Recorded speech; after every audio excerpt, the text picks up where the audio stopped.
E aí galera, como é que vocês estão?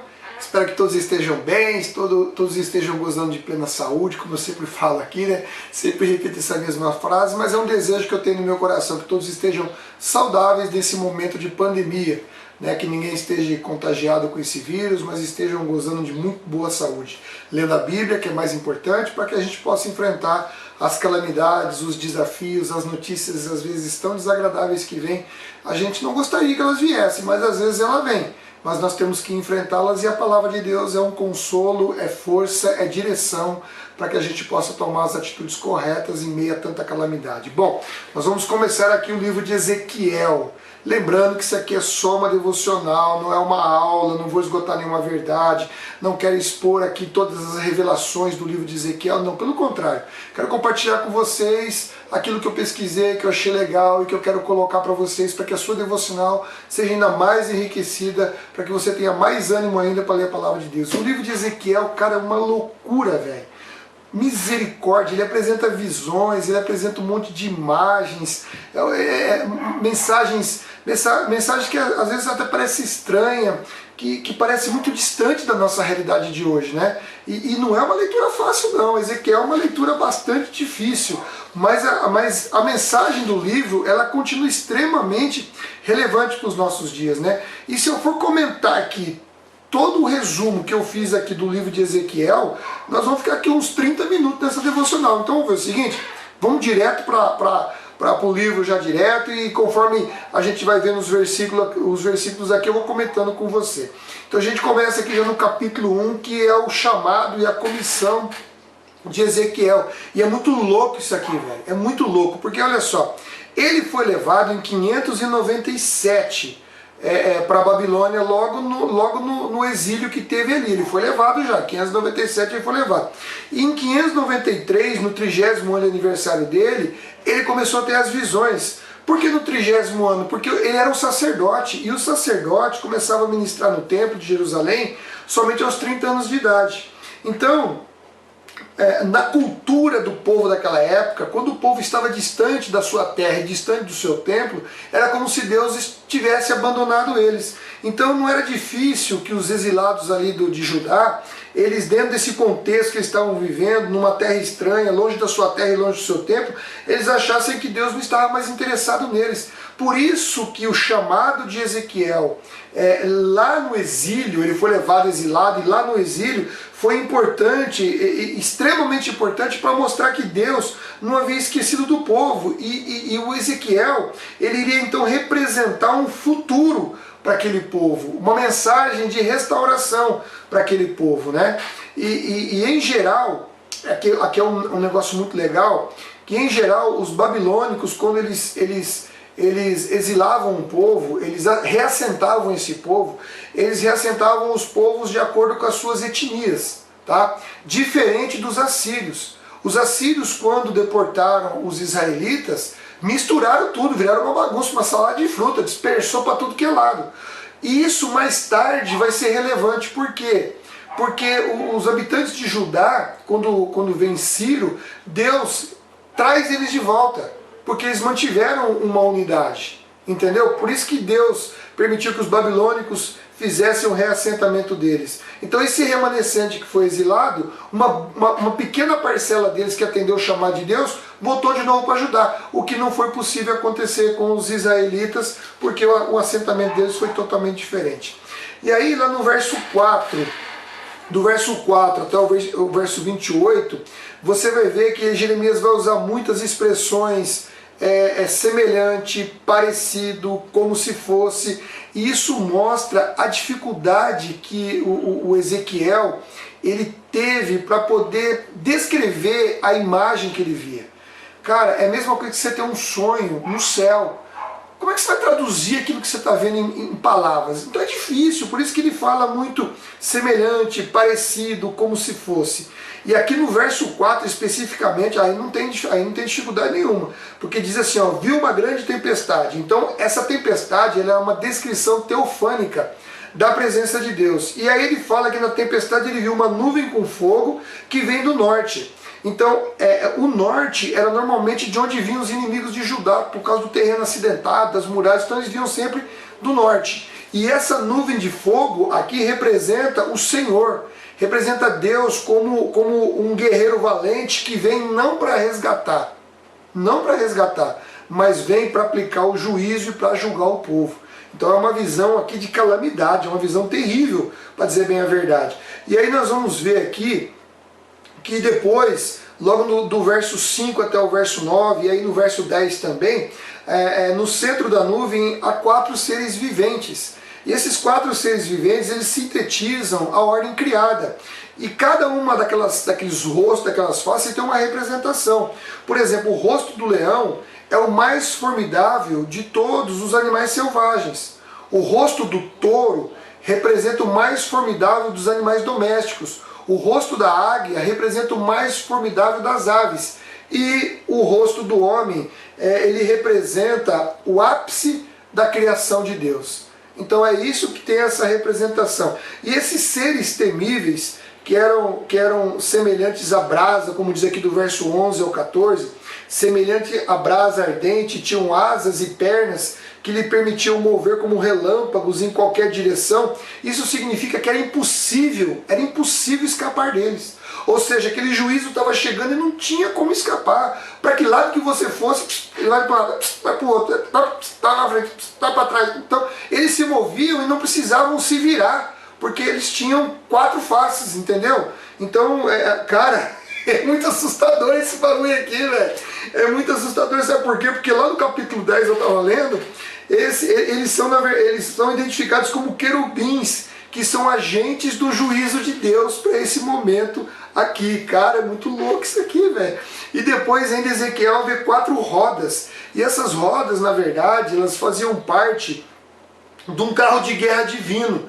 E esse carro de guerra, naquela época, representava um poder muito forte. Quem tinha muitos carros de guerra eram, na verdade, exércitos que eram vitoriosos, porque era difícil derrotar um carro de guerra nas batalhas antigas. E esse carro de guerra, cara, ele tinha aro de rodas altos, era assustador e coberto de olhos. Ou seja, do mesmo jeito não era possível fugir dessa carruagem. Para onde você quisesse correr, esse bagulho não tinha como. Você entendeu? O juízo que Deus está falando aqui, ele falou assim, o meu juízo está aqui. Eu já decretei, vocês não têm como fugir. E Ezequiel, cara, estava profetizando isso lá da Babilônia para o povo ouvir, cara. Olha, realmente assombroso às vezes, sabe? E no verso 26 e 27, Ezequiel ouviu uma figura que se assemelhava ao Filho do Homem.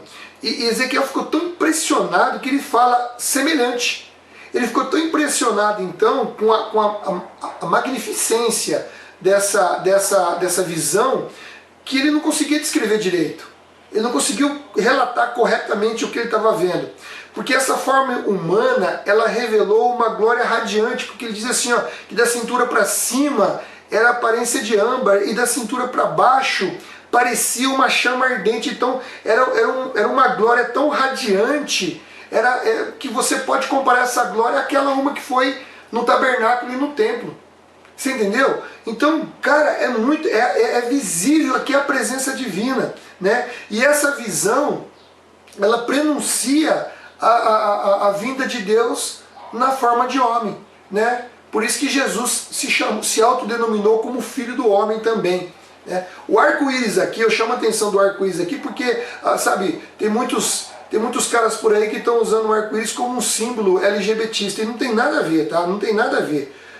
Olha só o significado aqui nesse contexto aqui, porque do mesmo jeito que a nuvem de tempestade ela derramaria o pleno juízo de Deus, as tempestades derramariam ali a medida do juízo correto sobre o pecado do povo. O arco-íris simbolizava a esperança concedida por Deus no dilúvio, quando Deus fez um pacto com Noé e colocou o arco-íris como símbolo de que não mais destruiria a humanidade. Então é um símbolo de esperança. Não é um símbolo LGBTista, aí, como muita gente está falando, né? O que Deus está falando com esse símbolo é que ele jamais vai se esquecer do seu povo, que ele vai preservar o remanescente. E aí você vê ainda aqui no verso 28, deixa eu ver aqui, no verso 28, que fala que quando ele vê essa aparência gloriosa do Senhor, ele cai com o rosto em terra, e essa é uma atitude comum de todo ser humano quando está diante da glória de Deus, é boca no pó mesmo, é boca no pó e sem força.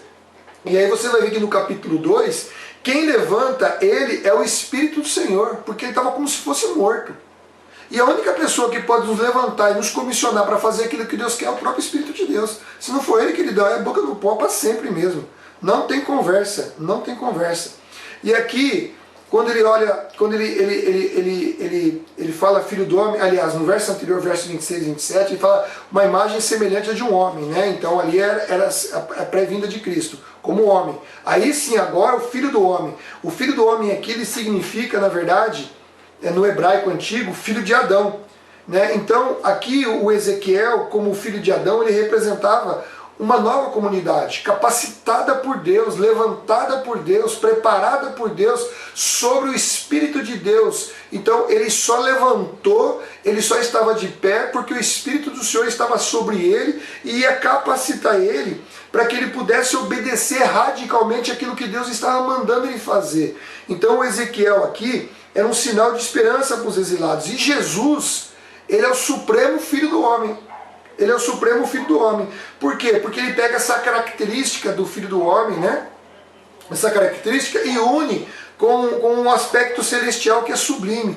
E ao contrário do que foi Adão, que não obedeceu a Deus, Jesus obedeceu completamente a Deus. Então ele é o primeiro membro dessa comunidade que foi levantada por Deus e criada por Deus, para viver uma nova vida, uma vida de obediência, uma vida de entrega, de renúncia das coisas do mundo e se colocando à disposição de Deus para ouvir a sua vontade e obedecer completamente a ela. Então ele é a esperança para cada um de nós, para cada um dos filhos de Adão. Nós somos filhos de Adão e Jesus é a nossa esperança de sermos iguais a eles e andarmos com ele. Por isso que Jesus, ele diz, aquele que quiser vir após mim, renuncie-se a si mesmo, tome a cruz e depois me siga. Né? Então, se nós queremos seguir a Cristo, nós temos que fazer isso, temos que renunciar e permitir que o Espírito de Deus tome posse das nossas vidas, nos levante e aí nos capacite para servir a Deus como Ele quer ser servido. E aqui no verso 2:7, Ezequiel já não seria responsabilizado em relação, ao comportamento do povo por causa da sua mensagem. Ele só era responsável pela transmissão fiel da mensagem. O resto era entre Deus e o povo. E no capítulo 3, eu chamo a atenção de vocês aqui, no verso 16 até o verso 19, que Ezequiel ele foi chamado de vigia. E aqui o vigia ele tinha a finalidade de estar em cima de uma torre e avisar o povo do ataque adversário o mais rápido possível, para que o povo pudesse se organizar e pudesse buscar refúgio ou então se defender. Só que aqui o inimigo não era um inimigo humano. O inimigo era o próprio Senhor, que vinha como guerreiro valente para aplicar a medida justa dos seus juízos para o povo. Olha que mensagem louca, velho. Misericórdia, ele coloca como vigia para o povo ficar esperto que o juízo iria chegar. E no verso 26 e 27, nós vimos aqui que colou a língua. Deus fala que cola a língua de Ezequiel no céu da boca, mas aqui não é fisiologicamente, tá bom? É simplesmente uma figura de linguagem aqui, em que Deus fala assim, ó, Ezequiel, o negócio é o seguinte, você vai para tua casa, você só vai falar aquilo que eu mandar. Você só vai falar aquilo que transmitir as minhas mensagens de calamidade. Você está proibido de falar qualquer coisa em nome do povo, desse povo. Por quê? Porque o tempo de diálogo entre eu e o povo acabou. Eu não quero papo com eles. Eu não quero papo. Então você está proibido. Você não fala nada. Você só vai abrir a boca para falar as calamidades que eu tenho que transmitir para esse povo. É isso que Deus está dizendo aqui. E eu chamo a atenção de vocês aqui para o verso, para finalizar aqui nosso devocional, do verso 28, do verso 20 em diante, quando Deus fala assim, que se um justo se desviar de sua conduta justa e não prestar atenção nos obstáculos que eu puser no seu caminho, ele morrerá. E se você não advertir, eles morrerão em seus pecados. E nenhum dos atos de justiça será lembrado, e eu o considerarei responsável pela morte deles. Ou seja, se você vê alguém pecar e você não avisar, você tá no sal, velho. Você tá no sal porque essa pessoa vai se lascar e você junto com ela porque você não avisou. Porém, se você advertir o justo a não pecar e eles derem ouvidos e não pecarem, eles viverão e você também salvará a sua vida. E mesmo que eles não se voltem para Deus, você ainda vai salvar a sua vida porque você fez o seu papel de falar aquilo que era necessário. Então, entendeu o que é o vigia aqui? O Ezequiel, ele tinha obrigação, quando vinha a mensagem de na lata, falar para o povo. Porque se ele não falasse, o povo certamente morreria e nenhum ato de justiça valeria para o povo. Nenhum. No entanto, Ezequiel seria responsabilizado pelo sangue deles. Então, meu querido, a melhor coisa que nós temos que fazer é levar a graça para as pessoas, né? Levar o amor de Deus para as pessoas, mostrar para as pessoas o quanto é bom viver na presença de Deus. E no caso específico de algum irmão ou alguma irmã que você sabe que está em pecado, é você conversar com essa pessoa com amor e mostrar para ela o que a Bíblia diz, para que ela possa se voltar para Deus e se arrepender e assim ter uma vida com Deus. Olha, quanta revelação, quanta pancadaria aqui logo nesse começo, né? Mas é importante a gente observar que Deus é um Deus de grande e eterna misericórdia. Contudo, chega um dia em que o juízo será aplicado. E mesmo na nossa era, vai chegar o dia em que Cristo voltará e todos comparecerão diante do trono do Senhor, onde todo joelho se dobrará e toda língua confessará. Só que nesse dia vai ser tarde demais você confessar.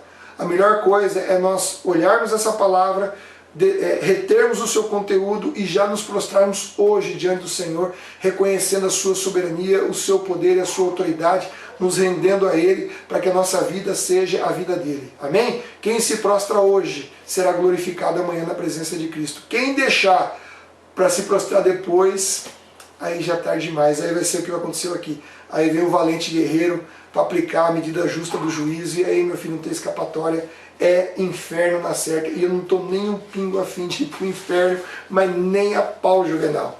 Tá bom? Então vai na paz e na graça, Deus abençoe sua vida, que você aproveite essa devocional, tome algumas lições importantes, e amanhã nós voltamos com esse livro tremendo aqui de Ezequiel, que vai ser uma doideira a gente falar sobre esse livro, né? Tanta coisa gostosa, tanta coisa nova que tem aqui, tá bom? Deus abençoe sua vida, que você possa frutificar. Não se esqueça, se inscreva no canal, acione as notificações e divulgue a palavra para que as pessoas possam ser edificadas no poder do Espírito Santo, assim ter uma vida vitoriosa com Jesus. Amém? Deus te abençoe.